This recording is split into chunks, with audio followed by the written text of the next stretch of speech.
Ekro kept watch over the fire while his people slept. Zara was not well, sweating and rolling under her furs. She moaned and mumbled in her dreams, then fell quiet. In this part of the cave, only the crackles of the fire broke the silence. Ekro fed the flames and waited for sunrise. The moon hung low in the west when she woke. She sat up and pushed off her coverings.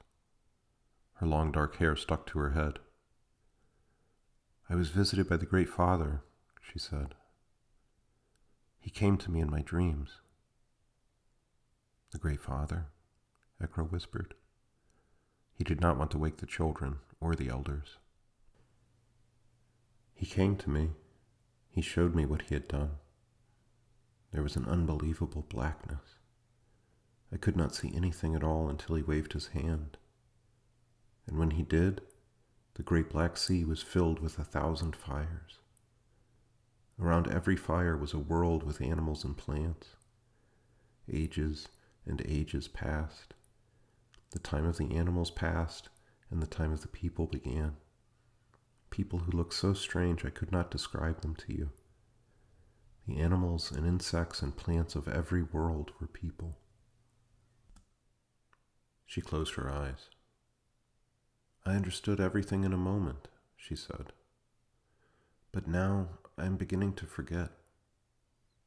The people were like we are now, and then they built great dwellings and great tools and animals.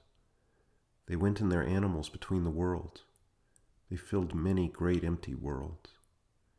I saw this 1,000 times with 1,000 people in 1,000 worlds." Zara reached out her hand and closed it shut. "The Great Father said, 'This is what I do.' And he shut his hand on the fires. Everything disappeared. I said, 'Why?' And he said, 'I have always done this.' And he opened his hand, and another 1,000 worlds appeared. I said, 'Why are you showing me this?' He said, 'Because I want you to see how beautiful it is.'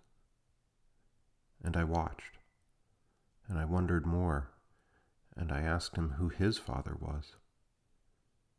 He said, 'I have always been here.'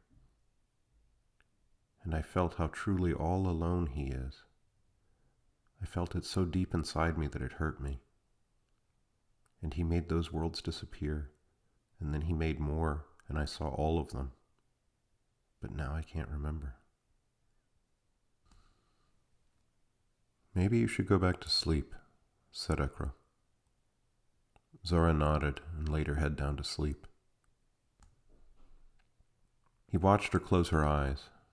He fed the fire. The children slept by his side, and he watched. He listened for their breathing. Tomorrow they would move their camp. They would return to the lakeside where he had learned to swim as a boy. He would take this fire with them and protect it. Zara and the women would gather berries by the stream. He would show his son how to make a spear point out of stone, how to make it sharp. He felt sorry for the Great Father.